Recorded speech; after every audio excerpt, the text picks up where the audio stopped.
Shalom. Nah, sudah tiba waktunya. Mari kita mulai ibadah pada petang hari ini. Saya menambah banyak keterangan untuk berdiri. Kita akan suntikan mengucap.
Betapa besar kasih-Mu yang sudah Engkau nyatakan di dalam kehidupan kami, Tuhan.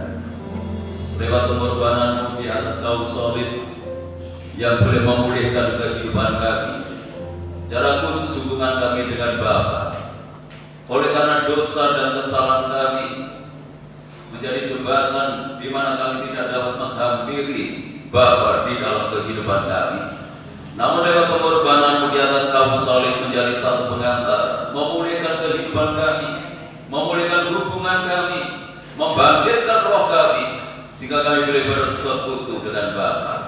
Terima kasih Tuhan, pengorbanan-Mu sempurna di dalam kehidupan kami dan akan terus menyempurnakan kehidupan kami yang masih banyak cacat dan celah ini, dan kami boleh menjadi sama seperti Engkau mulia adanya. Untuk itu kami menyerahkan Tuhan hidup ini ke dalam tangan-Mu, biarlah Tuhan terus mengerjakan kehidupan kami sesuai dengan kehendak dan rencana-Mu. Berkatilah ibadah ini mulai dari awal hingga selesainya. Bila hadirat-Mu memenuhi tempat ini Tuhan, hati dan pikiran kami hanya tertuju kepada Tuhan. Kami hanya ingin menikmati hadirat Tuhan, menikmati Tuhan kehadirat-Mu lewat ibadah kami pada saat sore hari ini. Biarlah Roh Kudus menguasai tempat ini, menguasai hati dan pikiran kami, sehingga sungguh-sungguh berkat ibadah ini boleh menjadi bagian seutuhnya bagi kami. Berkatilah hamba-Mu yang saat ini dalam persiapan diri untuk melayani pekerjaan yang mulia ini, baik leader, singer, pemain musik, ketua LCD, pelayan-pelayan perjamuan kudus maupun hamba-Mu yang akan menyampaikan kebenaran firman-Mu. Mari Tuhan nyatakan kuasa pengurapan-Mu dalam kehidupan kami. Biarlah kami menjadi perpanjangan tangan Tuhan untuk menyatakan berkat-Mu lewat ibadah ini. Haleluya. Saudara-saudara kami yang lain yang saat ini masih dalam perjalanan, Tuhan Engkau sertai melindungi, segera tiba di tempat ini bersama kami untuk mengagungkan Tuhan. Kalau pekerjaan kuasa kegelapan yang ingin mencoba mengganggu jalannya ibadah kami, bahkan ingin merebut berkat Tuhan yang Tuhan sediakan lewat ibadah ini, kami menyatukan hati bersama jemaat untuk memanggil nama-Mu, yaitu hanya di dalam nama Tuhan Yesus Kristus. Dalam kuasa-kuasa yang bukan dari Allah dalam bentuk apapun, kami tolong katakan kuasanya di dalam nama Yesus. Roh yang kudus menguasai tempat ini, menguasai hati dan pikiran kami, sehingga berkat Tuhan lewat ibadah ini seutuhnya boleh menjadi bagian dalam kehidupan kami. Tuhan berkati gereja-gereja-Mu yang saat ini sedang mengadakan ibadah yang sama seperti kami lakukan. Bagaimana Tuhan memberkati kami, Tuhan memberkati mereka semuanya, agar nama Tuhan dipermuliakan. Hanya di dalam nama Tuhan Yesus Kristus Kepala Gereja kami berdoa dan mengucap syukur, dan yang siap untuk memuliakan Tuhan, mari bersama kita katakan amin.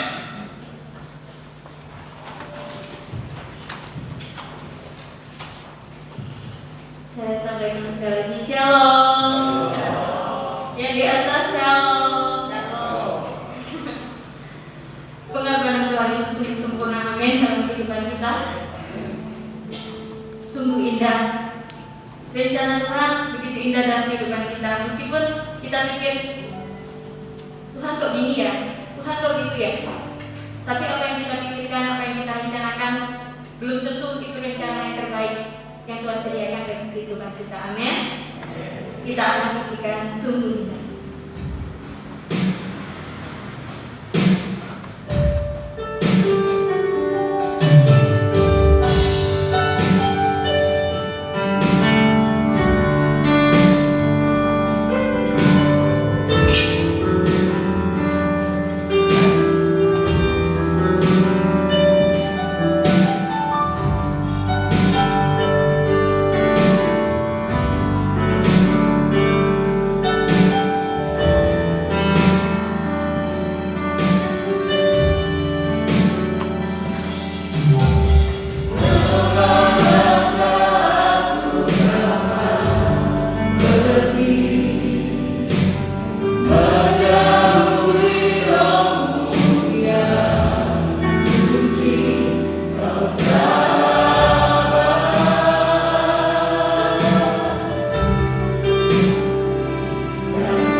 supaya Tuhan mendapati kehidupan kita seirama dengan hati-Nya.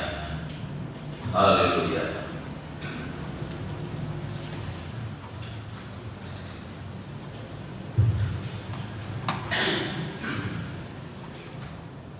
Bapa yang baik, Allah yang bersurga, yang dikenal dengan nama Tuhan kami Yesus Kristus, hanya rasa syukur kami kepadamu ya Allah, saat ini kami boleh menghadap hadirat-Mu.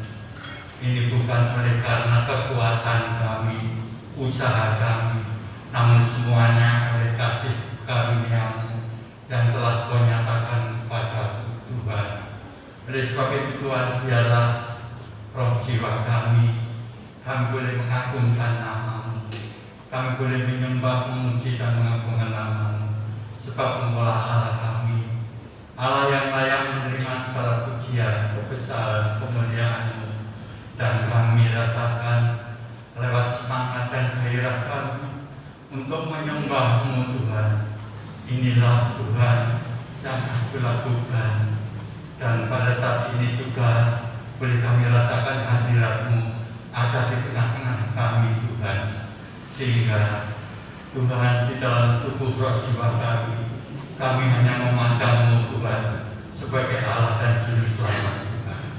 Terima kasih Bapa, terlebih sekarang kami Tuhan akan menerima kebenaran firman-Mu Tuhan lewat perjamuan kudus Tuhan, di mana Tuhan memperingatkan kami pengorbanan-Mu Tuhan, sehingga kami Tuhan kalau saat ini ada ini oleh karena Tuhan Engkau yang senantiasa merebut kami supaya kami tidak binasa, namun kami tetap memiliki satu keselamatan.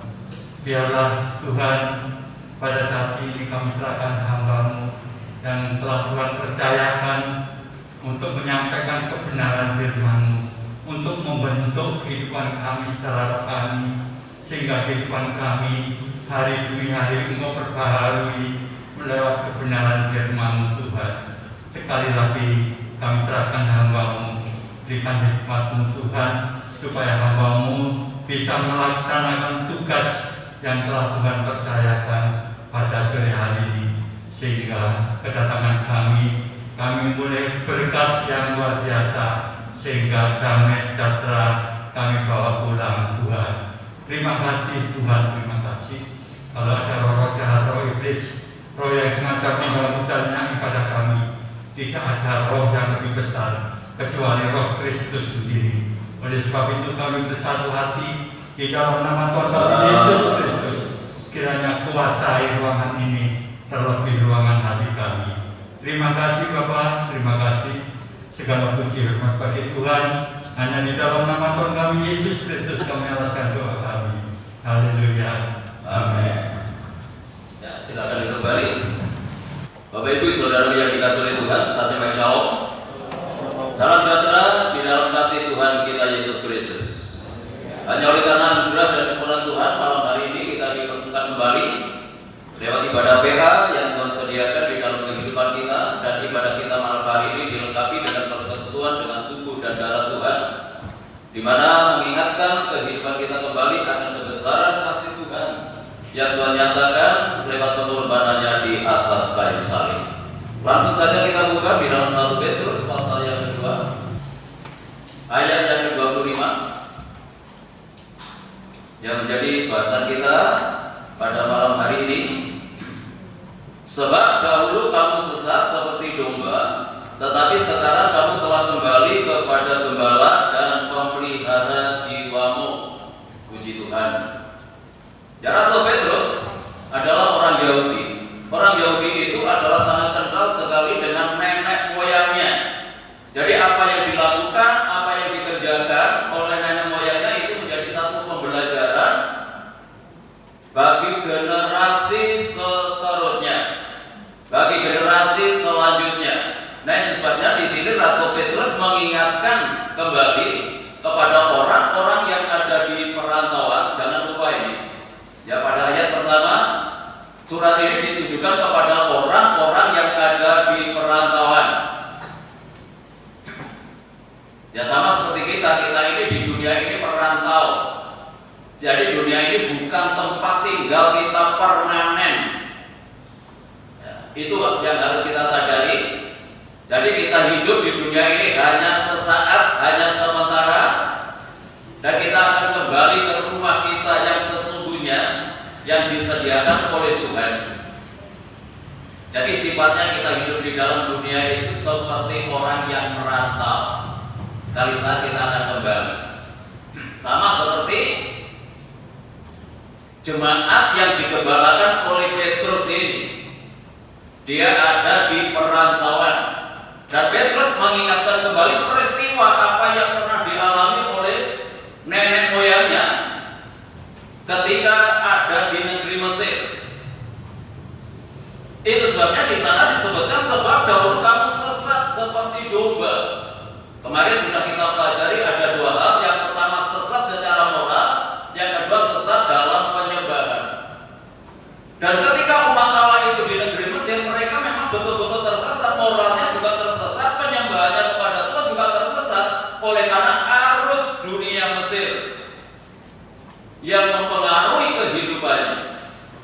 Jika apa yang dilakukan oleh orang-orang Mesir, itulah yang dilakukan, itulah yang dikerjakan oleh umat Tuhan pada waktu itu. Nah, itu sebabnya dikatakan dia tersesat. Dan ayat ini mengingatkan sekarang kembali kepada gembala, digembalakan supaya tidak tersesat. Berbicara masalah gembala, pasti ada hubungannya dengan domba. Kalau ada gembala, ada domba. Jadi domba itu harus digembalakan. Domba tanpa gembala akan tersesat.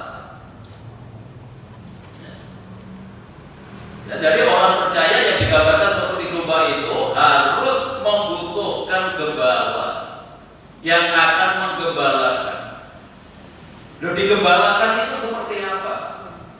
Yang perlu kita pahami, ya. Digembalakan itu dituntun.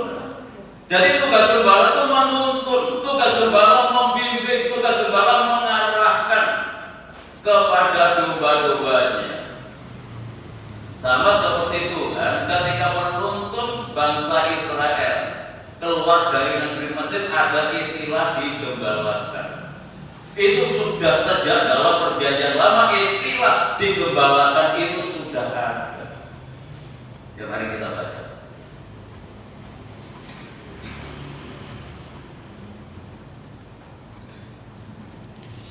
Di dalam Mazmur pasal 77.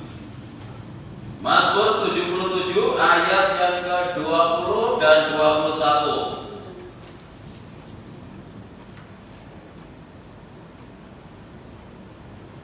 Melalui laut jalanmu, dan lorongmu melalui muka air yang luas, tetapi jejakmu tidak kelihatan. Ya, tidak nampak apa yang dilakukan Tuhan, apa yang dikerjakan Tuhan ketika menuntun bangsa Israel melalui laut kosong itu tidak nampak. Ya, jejaknya Tuhan tidak kelihatan. Engkau telah menuntun umatmu seperti kawanan domba, ya, dengan perataan Musa dan Harun.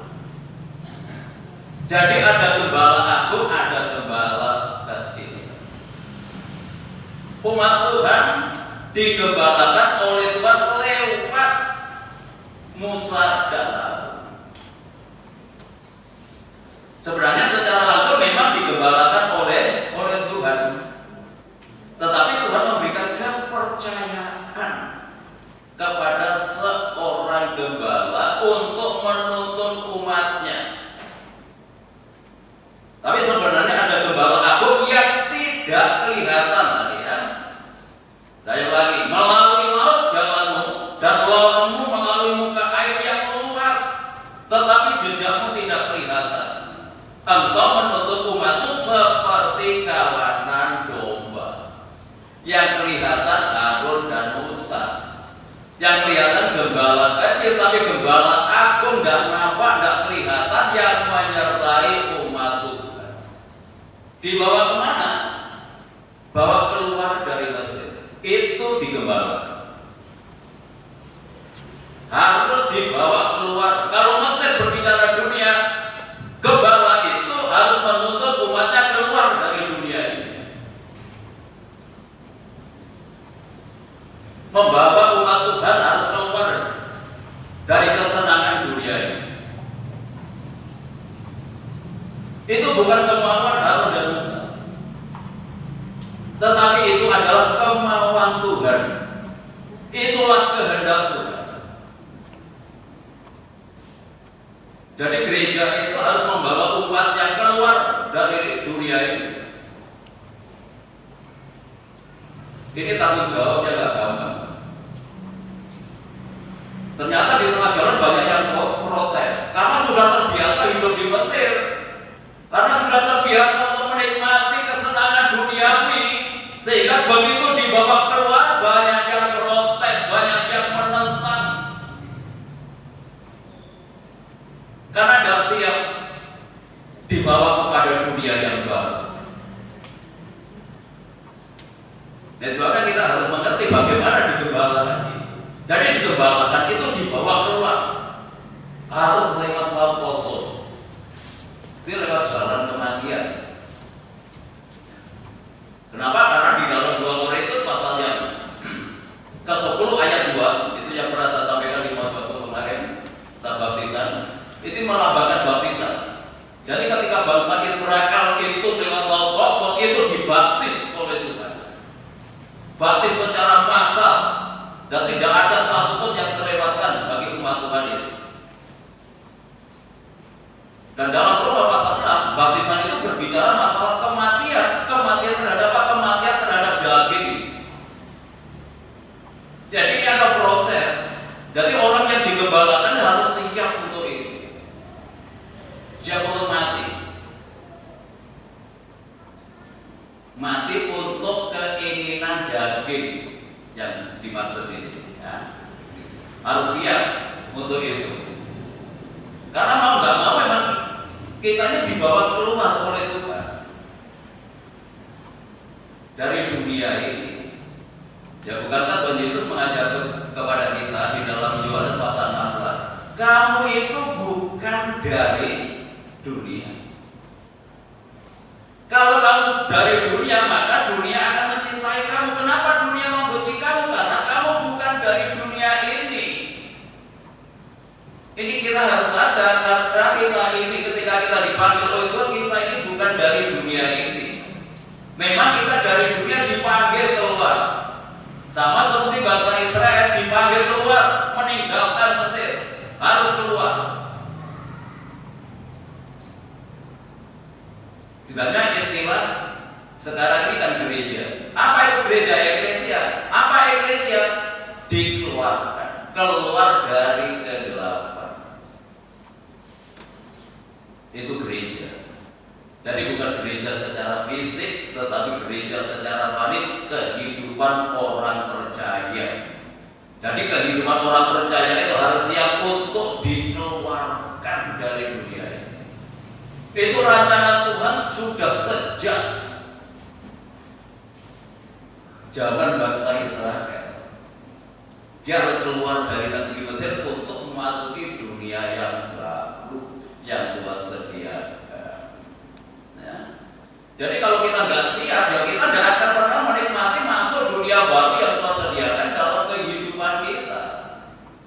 Nah, itu sebabnya sekarang ini kita harus menyerahkan hidup ini untuk dikerjakan oleh Tuhan, bukan mengikuti keinginan kita sendiri, tetapi mengikuti kemauannya Tuhan.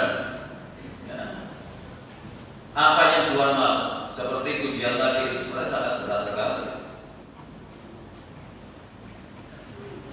Menyerahkan hidupnya, tubuh, jiwa dan rohnya seirama dengan hatinya Tuhan. Ini kan gampang kita nyanyikan, tetapi sulit untuk kita wujudkan dalam kehidupan kita, memiliki hati yang seirama dengan hatinya Tuhan. Dan Tuhan memang mau ya kehidupan kita tuh sampai masuk area ini seirama dengan hatinya Tuhan.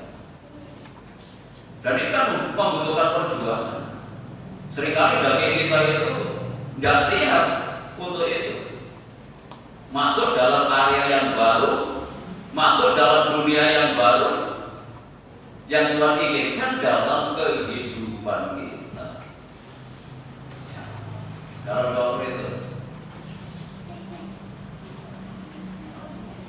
Korintus pasal yang ke-6. 2 Korintus pasal yang ke-6 ayat yang ke-17. Sebab itu keluarlah kamu dari antara mereka, dan pisahkanlah dirimu dari mereka, firman Tuhan, dan janganlah menjamah apa yang najis, maka aku akan menerima kamu. Jadi kalau ada orang terus hidup di dalam kenajisan, hidup di dalam dosa, gak diterima. Ya, lanjut. Dan aku akan menjadi bapamu, dan kamu akan menjadi anak-anakku laki-laki dan anak-anakku perempuan. Demikianlah firman Tuhan yang Maha Kuasa. Harus keluar. Ya, karena dunia ini memang penuh dengan kenajisan. Dunia ini sudah penuh dengan dosa. Dan juga kita harus keluar ya dari dunia ini.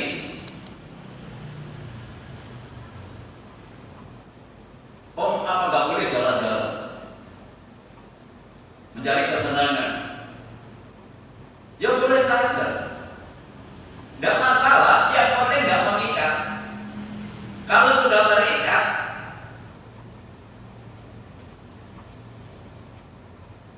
itu yang tidak diizinkan Tuhan dalam kehidupan kita. Saya kalau nggak keluar, kalau nggak jalan-jalan pusing. Nah itu terikat. Ya. Nggak apa-apa saudara jalan-jalan dengan keluarga, nggak masalah, menikmati hidup. Kalau hanya sebatas kita membangun hubungan di tengah-tengah keluarga. Tetapi itu tidak harus mengikat kehidupan kita. Jadi harus, mungkin 1 minggu harus keluar. Nah itu namanya terikat kalau ada kata-kata harus. Itu yang nggak boleh. Kita nggak boleh terikat dengan dunia ini. Hati kita itu harus terikat dengan Tuhan. Kalau orang itu hatinya terikat dengan Tuhan, lambat laun saudara nggak akan senang ya dengan apa yang ada di dalam dunia ini.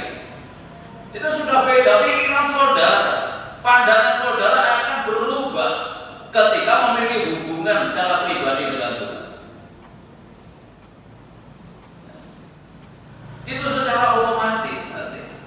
Mungkin kalau sekarang masih belum, masih berat, nanti sekali saat Tuhan akan membawa kita. Hanya Tuhan itu sumber kesenangan kita.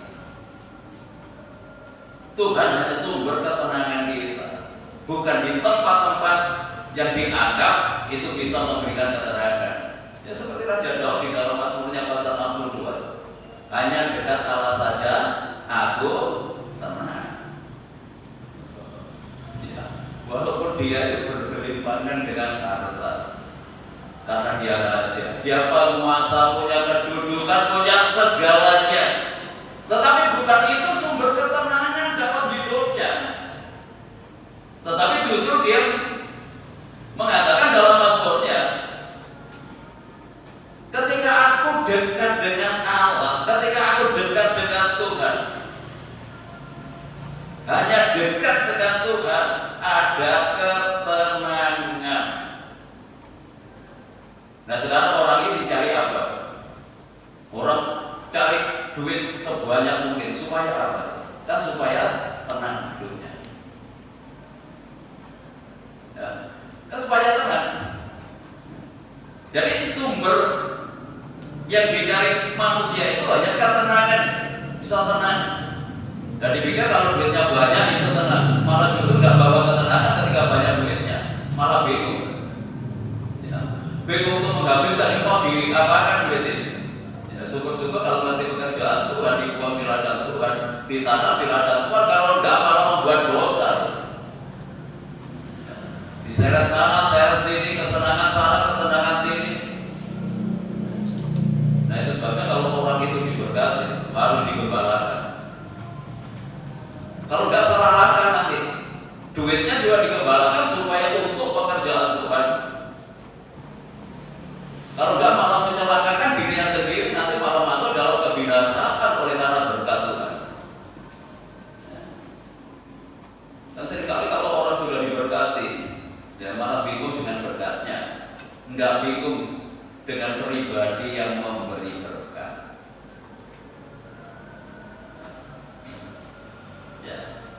Jadi yang dimaksud keluar itu bukan berarti itu tidak boleh jalan-jalan, boleh saja. Yang penting tidak mengikat, ya. Tidak mengikat kehidupan kita harus begitu. Ya, ya kali tempo kalau perlu ya jalan-jalan, kalau tidak ya tidak masalah. Jangan memaksakan. Apalagi sebentar lagi ini PPKM akan diberlakukan kembali, mulai tanggal 24 sampai 2 Januari. Nggak boleh keluar, nggak boleh mudik. Jangan memaksakan diri. Kalau sudah aturan pemerintah seperti ini, bagi anak Tuhan yang takut akan Tuhan, bagi anak Tuhan yang taat dengan firman Tuhan, karena aturan pemerintah itu datangnya juga dari Tuhan. Ya. Terus di rumah saja, itu malah senang. Ya, malah senang kalau 24 sampai 2 Januari itu PPKM level 3, nggak boleh keluar. Saya sudah baca suratnya dari Mendagri. Ya. Jalan-jalan dicegati. Ya. Sip ini. Di rumah saja. Ya. Ya. Ya. Kalau saya pikir kalau di gereja itu tidak masalah. Ya. Kan masih bisa terkendali kalau di gereja. Ya. Kita sediakan cuci tangan, semua pakai masker, masih bisa diatur. Tetapi kalau tanggal 1 malam tahun baru itu yang di luar ini tidak bisa terkendali. Kan yang dikhawatirkan itu akan ada ledakan kembali.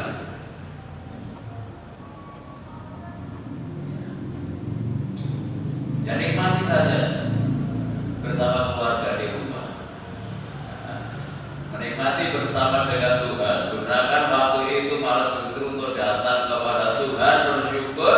Dalam 1 tahun Tuhan sudah melindungi, dalam 1 tahun Tuhan menyertai. Kalau saudara keluar senang-senang di luar malah lari, nggak berdoa dan bersyukur kepada Tuhan.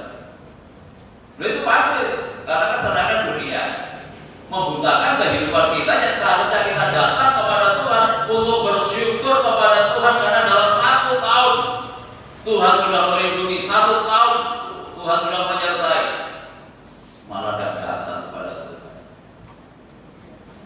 Lihat kembang api. Dari tahun ke tahun, saya kadang-kadang heran.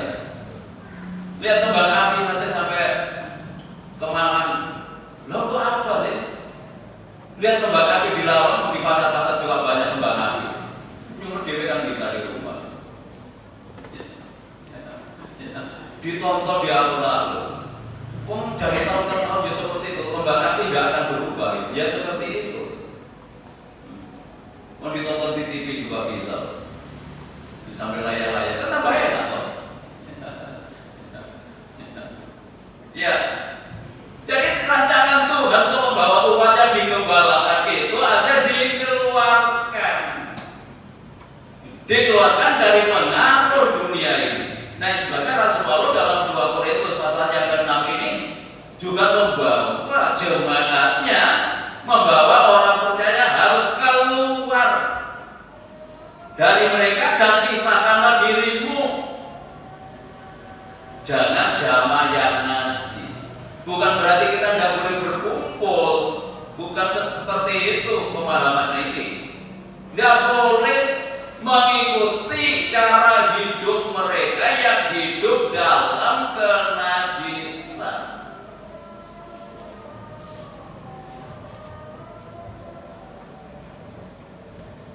Yang nggak boleh kita hidup bersama dengan mereka dalam dosa. Ketika kita bisa keluar dari area ini, maka Tuhan mengatakan, aku akan menerima kamu dan aku akan menjadi Bapamu. Jadi untuk menjadi anak-anak Tuhan itu harus keluar dari area dunia ini untuk masuk ke dalam dunia yang baru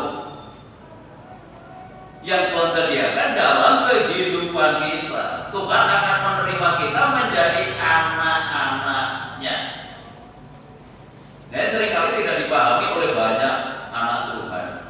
Sebab itu gereja statusnya sudah menjadi anak Tuhan, walaupun masih hidup bergelimpangan dengan dosa, menyatakan diri tetap anak Tuhan. Apa ini kan jelas.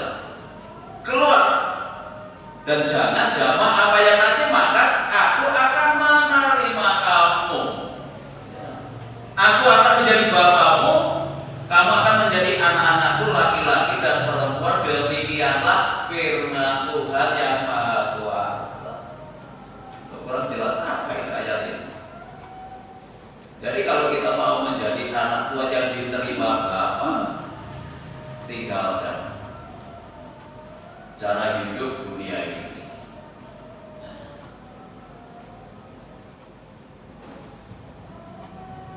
Nah, iblis itu memang ingin menyeret orang-orang yang dipilih, tidak hanya orang-orang Kristen yang biasa, tetapi orang-orang pilihan pun kalau bisa itu disesatkan.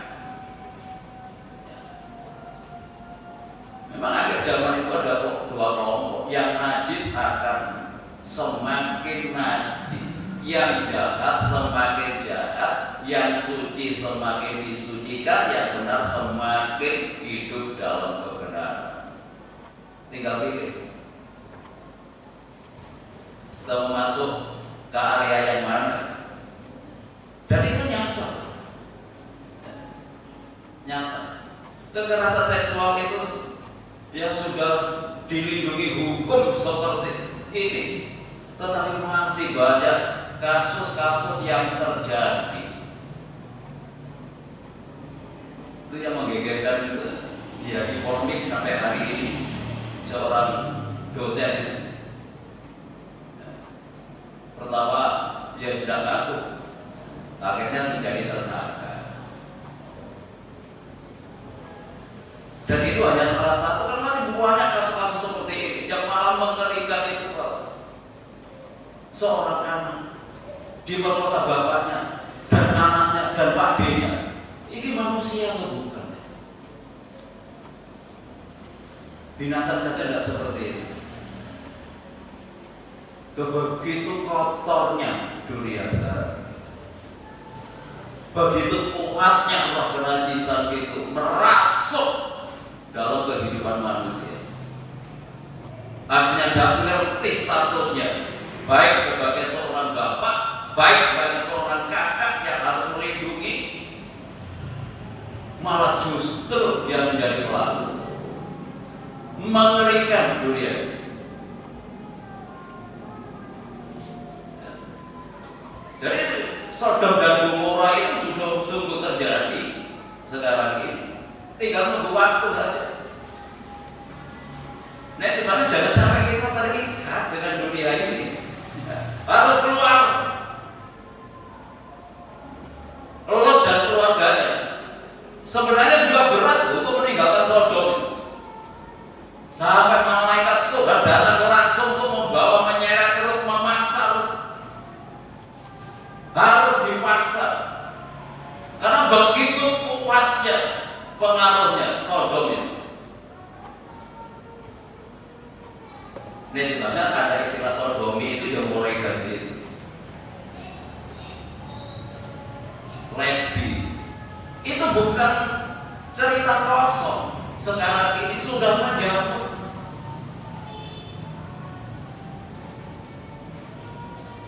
Lot itu harus dipaksa untuk keluar. Jadi untuk diselamatkan itu harus seperti ini. Memang abot ya, untuk meninggalkan dunia yang sudah kita nikmati saat ini, berat untuk meninggalkan. Ya sama seperti itu, harus dipaksa.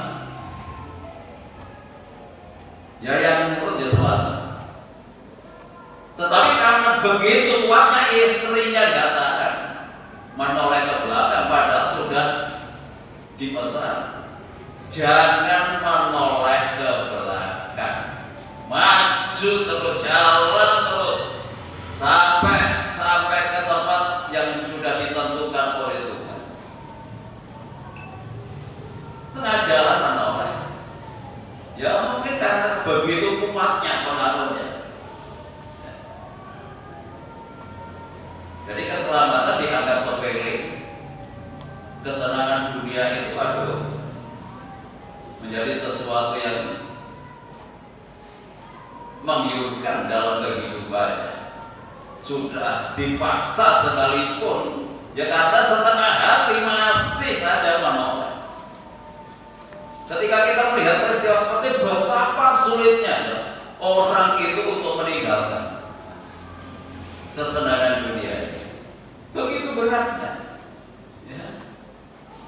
Jadi harga keselamatan itu enggak murahan. Tuhan Yesus berjuang mati di atas kayu salib untuk menebus kehidupan kita.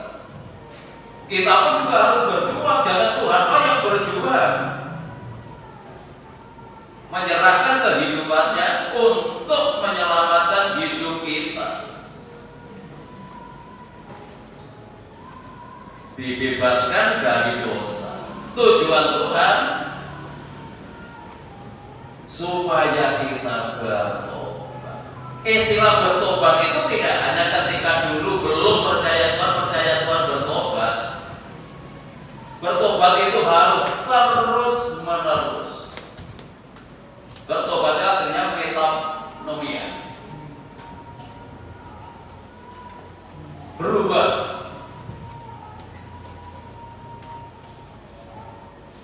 Berubah terus menerus. Dikembalikan kepada rancangan semula di mana manusia itu sebelum jatuh ke dalam dosa.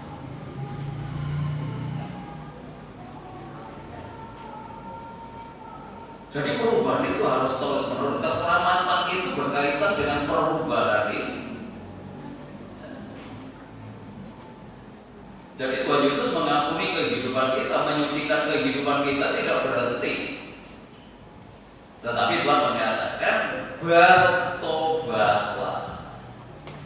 Kita juga harus berjuang untuk berhenti berbuat dosa. Maka Tuhan akan menerima kita dan mengakui kita sebagai anak-anaknya. Dan itu dalam waktu diingatkan kembali. Sampai kitab yang terakhir masih Tuhan mengingatkan kembali di mana kita harus keluar. Di sini pakai istilah Babel. Babel itu yang dunia ini. Maju pasal yang ke-18.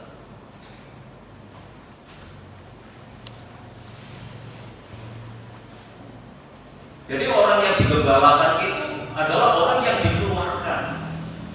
dikeluarkan dari pengaruh dunia ini. Wahyu pasal 18 ayat 4. Lalu aku mendengar suara lain dari surga berkata, pergilah kamu, hai umatku, pergilah daripadanya, supaya kamu jangan mengambil bagian dalam dosa-dosanya, dan supaya kamu jangan turut ditimpa malapetaka-malapetakanya, sebab dosa-dosanya telah bertimbul-timbul sampai ke langit, dan Allah telah mengingat segala kejahatannya. Balaskanlah kepadanya sama seperti dia juga membalaskan, dan berikanlah kepadanya 2 kali lipat menurut pekerjaannya.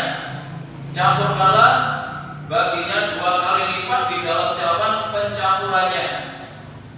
Berikanlah kepadanya siksaan dan perkabungan sebanyak kemuliaan dan kemewahan yang telah ia nikmati, sebab ia berkata di dalam hatinya, aku bertahta seperti ratu, aku bukan janda, dan aku tidak akan pernah bergabung.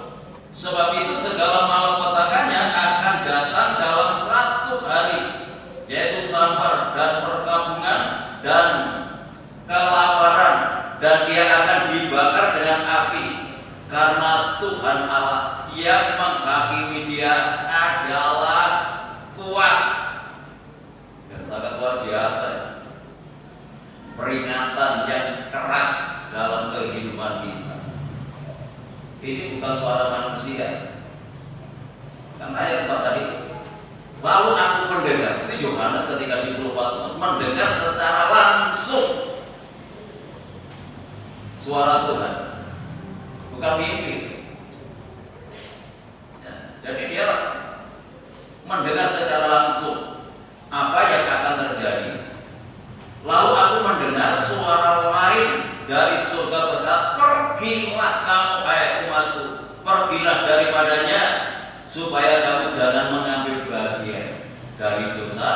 dosanya, supaya kamu tidak turut ditimpa murka.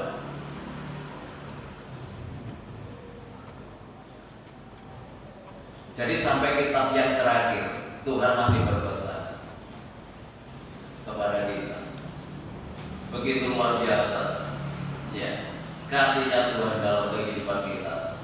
Artinya Tuhan terus menerus mengingatkan kita supaya kita keluar dari kesenangan dunia ini, keluar dari dosa dunia ini, keluar dari kenajisan dunia ini, supaya kamu tidak ditimpa malapetaka yang disediakan Tuhan. Dan Tuhan Allah telah mengingat segala kejahatannya. Dari setiap perbuatan itu akan diingat Tuhan, dicatat. Ya, kalau di dalam Wahyu pasal 21 itu ada kitab kehidupan dan ada kitab yang lain. Jadi setiap manusia akan dihakimi menurut perbuatannya, dan setiap perbuatan kita ini tidak ada satu pun yang terlewatkan, dicatat oleh Tuhan. Belum mengerikan. Apapun yang saudara lakukan, kalau di sini diingat oleh Tuhan. Jadi kalau ada orang berbuat jahat seolah-olah itu tidak ada apa-apa dalam hidupnya. Seperti Mazmur pasal 73 itu, orang yang berbuat jahat kok malah tambah gemuk, kok tambah sehat, kok nggak sakit-sakitan seperti orang percaya kepada Tuhan. Loh, seringkali kita sudah iman kita sudah mulai bimbang. Tapi perhatikan, setiap perbuatan dicatat oleh Tuhan. Yuk kita bareng-bareng untuk mengingat kebenaran ini, sehingga kita tidak sembrono membawa hidup ini. Apapun yang saudara perbuat, apapun yang saya lakukan, semua dicatat oleh Tuhan. Dan nanti kitab itu akan dibuka dengan transparan. Kita tidak bisa menolak, kita tidak bisa mengelak apa yang kita lakukan. Mungkin saat ini masih tersembunyi, menjadi misteri bagi istri, bagi anak-anak, bagi orang lain. Tapi ketika buku kitab itu nanti dibuka, tidak ada satupun yang terlewatkan perbuatan itu. Perbuatan jahat sekecil apapun juga tidak terlewatkan. Perbuatan baik yang kita lakukan. Nah, itu sebabnya perpanjangan umur ini, mari jangan berbuat yang jahat untuk melakukan sesuatu yang baik. Kalau kita hidup tidak berapa tahun, ya layan Tuhan dengan sungguh-sungguh. Itu sebabnya saya ini, apa yang saya bisa lakukan, apa yang saya bisa kerjakan, kalau itu untuk Tuhan saya lakukan, saya kerjakan. Saya hanya memandang ini, karena masing-masing orang nanti akan bertanggung jawab apa yang dilakukan, dan kita akan menerima upah sesuai dengan perbuatan kita. Itu sebabnya untuk pelayanan pekerjaan kelingan, itu bagianku atau bukan bagianku. Karena apa yang saudara lakukan itu akan menjadi catatan, walaupun orang lain tidak mengingat. Walaupun orang lain tidak memperhatikan apa yang saudara kerjakan. Apalagi kalau banyak waktu, lakukan apa yang dikerjakan di gereja itu apa, ya ikutlah memperhatikan itu. Karena perbuatan-perbuatan seperti ini itu akan menerima upah daripada Tuhan. Kalau orang lain itu silakan pahala, itu sama sebenarnya. Jerih lelah di dalam Tuhan, di dalam Korintus pasal yang ke-15 itu. Saya ingat, 1 Korintus pasal 15. Ini sama dengan wahyu tadi dicatat oleh Tuhan.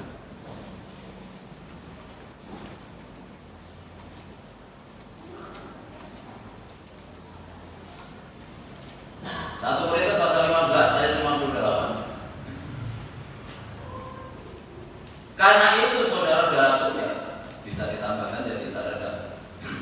Karena itu saudara-saudaraku yang terkasih, berdirilah teguh, jangan goyah, dan giatlah selalu dalam pekerjaan Tuhan. Sebab kamu tahu bahwa dalam persekutuan dengan Tuhan jerih payahmu tidak sia-sia. Ya, apalagi kita ini menjelang Natal. Dan walaupun sudah ya dibentuk panitia bagiannya ini bagiannya itu, tapi biarlah apa yang bisa kita lakukan, ya kita lakukan, kita kerjakan semaksimal mungkin. Karena setiap jerih lelah kita tidak sia-sia. Ya kemarin karena hati saya itu sudah, kakaknya Ibu Titus itu kan sakit, yang tempatnya dekatnya Pak Aris, yang tidak jauh dari tempat Pak Aris.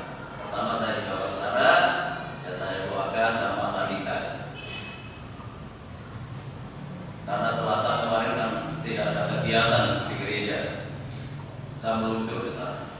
Karena saya tanya hari Minggu itu baru pulang dari rumah sakit, kok ada di rumah. Tengah jalan hujan, sampai di rumahnya Kocia, di rumahnya. Saya telepon 2 anak, katanya masuk rumah sakit lagi. Ya sudah, tidak masalah. Ya, walaupun hujan tidak masalah untuk pekerjaan Tuhan. Prinsip saya itu hanya ini. Apa yang saya lakukan, apa yang saya kerjakan tidak pernah sia-sia kalau itu untuk Tuhan. Sebabnya sebenarnya saya ingin mengajak Pak Aris karena dekat, dan nanti kan bisa dilanjutkan Bapak Aris. Tanya Bapak Aris kemarin juga kebetulan ngantar anaknya ke Mojosari. Nggak bisa lain waktu. Ya, itu menyelamatkan orang itu harus berteknik untuk berkorban. Ini untuk keselamatannya dia. Bukan dapat apa-apa, dapat kehujanan. Ya, bukan itu tujuannya. Tujuannya supaya dia kembali kepada Tuhan. Satu itu saja, keselamatan itu memang mahal. Tuhan Yesus rela berkorban segala-galanya untuk keselamatan kehidupan manusia. Itu sebabnya kalau berbicara masalah keselamatan, ya, saudara punya rekan mungkin jauh, ketika mau dilayani, layani.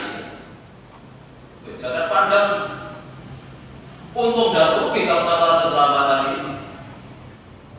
Kalau kita melayani pasti untung kalau dia diselamatkan, merebut mereka dari maut, merebut mereka dari kebinasaan. Kerajaan surga yang diuntungkan, bukan iblis yang diuntungkan. Jadi setiap jerih lelah kita, apapun yang saudara perbuat, ya mumpung ada kesempatan, Tuhan masih memberikan kekuatan, Tuhan masih memberikan perpanjangan umur untuk kita. Yuk kita kerja bareng-bareng bagi kemuliaan Tuhan. Kita dikeluarkan dari dunia ini, masuk area yang baru, bekerja bagi Tuhan. Kalau kemarin hanya mencari kesenangan dan kesenangan hati dan pikiran kita hanya tertuju kepada Tuhan, bagaimana pekerjaan Tuhan bisa maju, bagaimana pekerjaan Tuhan bisa berkembang, bagaimana supaya semakin banyak orang yang diselamatkan dari dunia ini. Malah kita lupa pola pikir kita. Biar kita memiliki hati yang seirama dengan hatinya Tuhan. Bagaimana hatinya Tuhan ingin menyelamatkan manusia? Itulah hatinya Tuhan, dan kita harus seirama dengan hatinya. Apapun pengorbanan yang harus kita lakukan, kalau itu untuk keselamatan, marilah kita merelakan semuanya itu. Sebagaimana sudah diteladankan Tuhan, Dia rela mati di atas kayu salib untuk keselamatan kehidupan kita. Tuhan Yesus memberkati kita malam hari ini. Kita pujikan satu.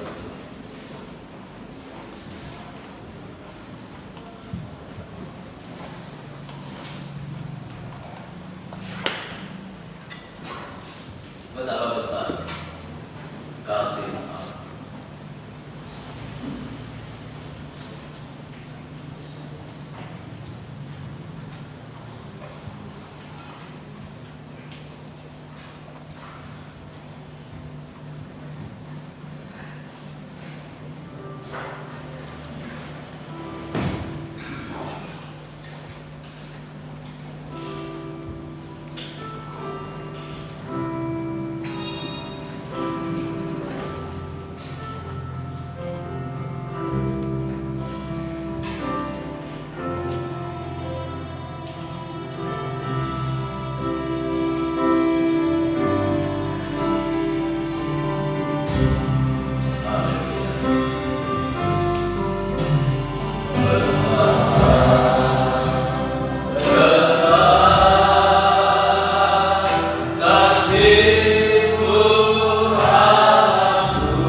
kami muliakan.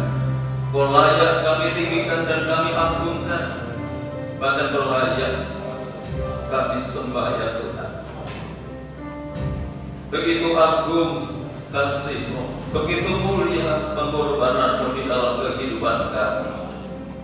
Engkau membawa kami keluar dari kesenangan dunia ini untuk masuk dalam dunia baru yang Kau kehendaki di dalam kehidupan kami. Mari Tuhan, Engkau berikan kekuatan dan kemampuan di dalam kehidupan kami untuk meninggalkan dunia dengan segala kesenangan saat ini yang seringkali mengikat kehidupan kami, yang membelenggu hidup kami sehingga kami tidak bisa dan mampu keluar dari kesenangan dunia ini. Begitu kuatnya untuk mengikat kehidupan kami. Namun kami percaya firman-Mu lebih kuat dari ikatan dunia ini yang membawa kami keluar, sehingga Engkau menerima kami menjadi anak-anak-Mu Tuhan. Terima kasih Bapa Surgawi, terima kasih. Biarlah kebenaran ini tidak hanya kami pahami dan kami mengerti, tetapi boleh kami realisasikan di dalam kehidupan kami, sehingga kami memiliki hidup yang berkenan di hadapan. Terima kasih Tuhan, ampuni segala dosa, kesalahan, kekurangan, kelemahan kami. Engkau kuduskan kehidupan kami. Kalau sebentar lagi kami akan bersekutu dengan tubuh dan darah-Mu, sehingga persekutuan ini boleh menjadi berkat di dalam kehidupan kami. Kami menyerahkan hamba-hamba-Mu yang sudah mempersiapkan diri saat ini untuk melayani pekerjaan yang mulia ini. Tuhan kuduskan kehidupannya, Tuhan urapi pelayanannya. Enggak boleh menjadi berkat bagi sidang jemaat-Mu. Demikian pula roti dan anggur yang tersedia di atas meja ini, Tuhan turunkan berkat-Mu di dalamnya, sehingga kami tidak melihat roti dan anggur secara jasmani. Ini adalah pecahan-pecahan tubuh-Mu, ini adalah curah darah-Mu yang Kau kerjakan di atas kayu salib untuk keselamatan kehidupan kami. Terima kasih Tuhan, dalam nama Tuhan Yesus kami berdoa dan ucap syukur. Haleluya. Amin. Ya, saya dan semangat berdiri. Silakan buka dulu cawannya.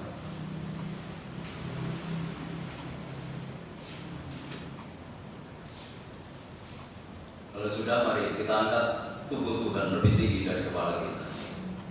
Kita hormati, kita junjung tinggi, kita muliakan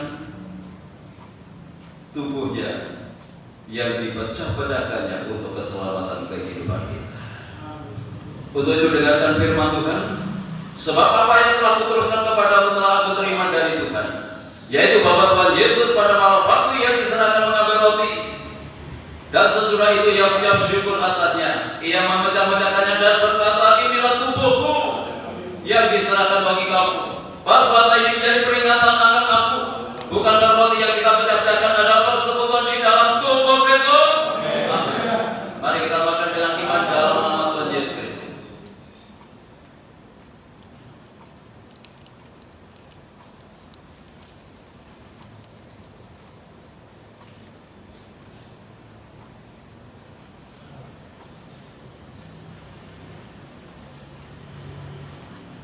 Mari kita angkat cawan Tuhan lebih tinggi dari kepala kita. Demikian juga yang mengambil cawan setelah makan lalu berkata, cawan ini adalah perjanjian baru yang dimeteraikan oleh darah-Ku. Perbuatan ini setiap kali kamu meminumnya menjadi peringatan akan Aku. Sebab setiap kali kamu makan roti ini dan minum cawan ini, kamu memberitakan kematian Tuhan sampai Ia datang. Bukankah anggur yang dikurangkan adalah persekutuan di dalam darah Kristus? Amin. Mari kita minum dengan iman dalam nama Tuhan Yesus.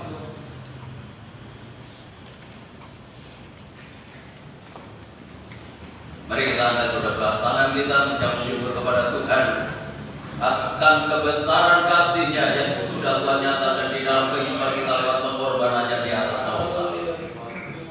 Haleluya. Terima kasih Tuhan, terima kasih untuk mengingatkan kembali akan kebesaran kasih-Mu, akan pengorbanan-Mu di atas kayu salib.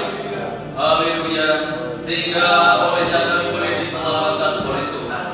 Terima kasih Bapa Surgawi, terima kasih biarlah Engkau terus membawa kehidupan kami untuk masuk di dalam rancangan-Mu, masuk dalam rencana-Mu yang agung dalam hidup kami. Dan pakailah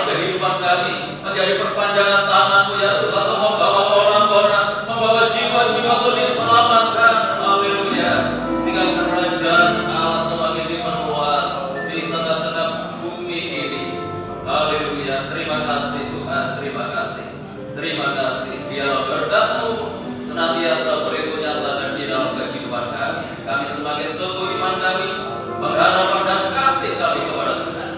Terima kasih Tuhan, dalam nama Tuhan Yesus kami berdoa dan ucap syukur. Haleluya. Amin. Tidak ada manjat lain. Saya udah semangat beri. Mari kita akhiri pada kita malam hari ini. Oh besar anugerah.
Khusus lewat ibadah kami pada malam hari ini, mulai dari awal hingga selesainya, Engkau sudah memberkati kami.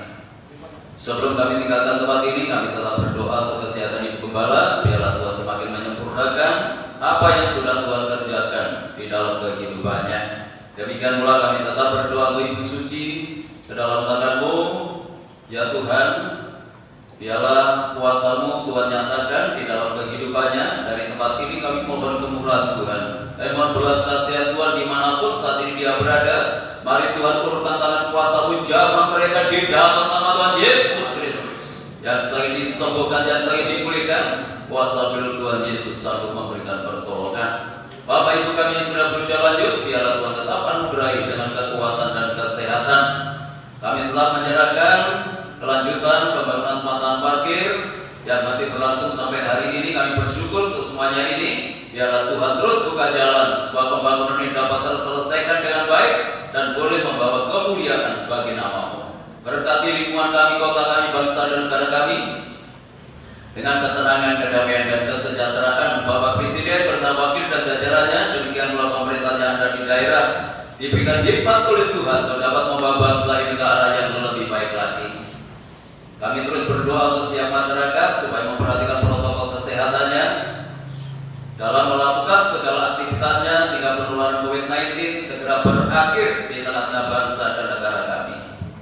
Terima kasih Tuhan. Kami menyerahkan seluruh sidang Jumat-Mu ke dalam tangan-Mu, baik yang hadir malam hari ini maupun yang tidak hadir, baik yang ada di dalam kota, di luar kota. Tuhan jaga lindungi serta tuntun dan bimbinglah mereka supaya tetap hidup dalam kekudusan dan kebenaran. Dimanapun mereka berada, selalu membawa kemuliaan bagi nama-Mu. Rumah tangga, keluarga, kehidupan kita jemaat Tuhan berkati dengan ketenangan, kedamaian dan kesejahteraan. Kalau usaha pekerjaan Tuhan dan tanggung jawab yang mereka lakukan Tuhan buat berhasil. Peliharakan seluruh jemaat-Mu dalam kasih-Mu sehingga tidak ada satu rumah tangga pun yang hidup di dalam kekurangan. Anak-anak yang masih hidup di bangku sekolah, mulai dari baik usia perguruan tinggi, berkatilah mereka dengan kecerdasan dan kearifan. Jadikan anak-anak yang berprestasi baik dalam akademiknya maupun non akademiknya, jadikan berkat di dalam pergaulannya. Bagi sidang jemaat yang sudah memberikan persembahannya, mengembalikan perpuluhannya, Tuhan kembalikan berlipat kali ganda sesuai dengan janji firman-Mu. Sebentar lagi kami akan tinggalkan pagi ini kembali ke rumah kami masing-masing. Jaga lindungi sertai kami dalam perjalanan, tiba di rumah dengan selamat, tidak kekurangan sesuatu apapun. Kembalikan kami dalam kegiatan ibadah yang akan datang dalam keadaan yang lebih baik dari malam hari ini. Bapak Ibu Saudaraku yang dikasihi oleh Tuhan, sekarang pulanglah dan terimalah berkat damai sejahtera dari Allah Bapa, kasih karunia-Nya dari Tuhan Yesus Kristus, dan lewat persekutuan Roh-Nya yang kudus menyertai dan memberkati kita malam ini sampai Maranatha, Tuhan Yesus datang kembali. Dalam